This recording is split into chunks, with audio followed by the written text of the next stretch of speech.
आंखों की गुस्ताखियां शीर्षक आते ही सबसे पहले फिल्म हम दिल दे चुके सनम का गाना याद आता है, जिसमें यह बोल प्रयुक्त हुए थे। वहां पर आंखों की खूबसूरती के साथ त्रिकोणीय प्रेम कहानी को बेहतरीन तरीके से दर्शाया गया था। हालांकि सिनेमाघरों में रिलीज हुई यह फिल्म रस्किन बॉन्ड द्वारा लिखी लघु कहानी द आइज हैव इट से प्रेरित है। कहानी का सार अच्छा है, लेकिन लघु कहानी को फीचर बनाने की कोशिश में कहानी बहुत खींच ली गई है। इस प्रेम कहानी में दुख, सुख, शांति, व्यथा, मिलन और विच्छेद सब है, लेकिन उनका कोई भाव आपकी भावनाओं को स्पर्श नहीं कर पाएगा।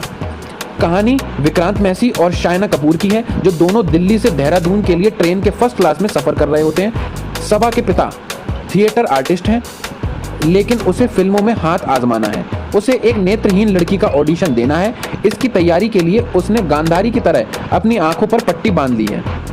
उसके साथ उसकी मैनेजर को भी आना होता है, लेकिन किन्हीं कारणों से नहीं आ पाती है। आखिरकार हैरान परेशान सबा का मदद करने के लिए उसकी सहयात्री यानी विक्रांत मैसी उसकी मदद करता है। वह गीतकार है, साथ ही गाने भी लिखता है। वह विशेष तौर पर गाने लिखने के लिए मशहूर है और वो मसूरी आया हुआ है। सबा उसके साथ होटल में रहने आती है। वह इस बात से अनजान है कि जहान नेत्रहीन है। दोनों की नज़दीकियां बढ़ती हैं। वैलेंटाइन डे की रात को सबा अपनी पट्टी खोलने वाली होती है, लेकिन जहां वहां से चला जाता है। 3 साल कहानी आगे बढ़ती है। यूरोप में अपना प्ले परफॉर्म करने के लिए सबा आई हुई है। सबा की ज़िंदगी में थिएटर कलाकार अभिनव का प्रवेश हो चुका है।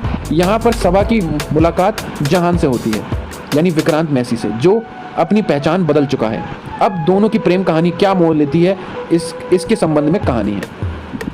मानसी बागला की लिखी कहानी शुरुआत में सबा और जहान के बीच नोक-झोंक, एक दूसरे के करीब आना उम्मीद बांधती है।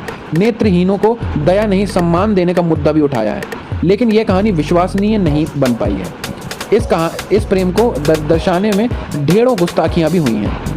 जैसे इतने दिनों तक जहान के साथ रहने के बावजूद सबा को एक बार भी एहसास क्यों नहीं होता है कि जहान नेत्रहीन है। यह समझ से परे है।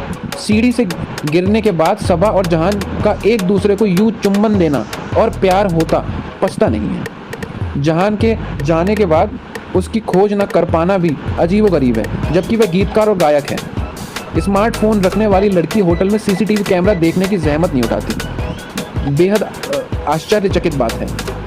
इसी तरह विक्रांत के पात्र को दिखाते समय लेखक और निर्देशक संतोष सिंह ने काफ़ी सिनेमैटिक ग्राई लिबर्टी ली है। होटल से निकलते समय विक्रांत बिना छड़ी के आम इंसान की तरह जा रहा है। उसकी ज़िंदगी में कोई समस्या कभी नहीं दिखी। सबा छड़ी लेकर डांस कर रही है, लेकिन उसकी वजह से अनजान है।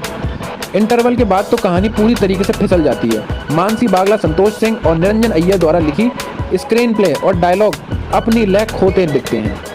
अलगाव के 3 साल बाद कहानी यूरोप आती है। वहाँ पर जहान और सबा का पहले एक दूसरे को ना पहचानना, फिर करीब आना और दबी भावनाओं का जगना जैसे पूर्वानुमानित प्रसंग कहानी को दिलचस्प बनाने में असफल रहते हैं। कहानी अगर यूरोप के बजाय देश के किसी कोने में सेट की जाती तो कोई फर्क नहीं पड़ता। सबसे कमजोरी शनाया और विक्रांत की केमिस्ट्री दिलचस्प ना बन पाना भी है। अभिनेता संजय कपूर और महेश कपूर की बेटी शनाया कपूर ने काफ़ी इंतज़ार के बाद फिल्म आंखों की गुस्ताखियां से अभिनय में पदार्पण किया है। पहले शनाया को करण जौहर लॉन्च करने वाले थे, लेकिन फिल्म डिब्बा बंद हो गई।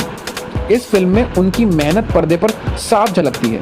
उन्होंने सबा के चुलबुलेपन, गंभीरता और दबे एहसासों को पूरी शिद्दत से जिया है। हालांकि इमोशनल दृश्यों पर उन्हें मेहनत करनी होगी। विक्रांत मैसी उन किरदारों में से हैं जिस सांचे में ढालो ढल जाएंगे।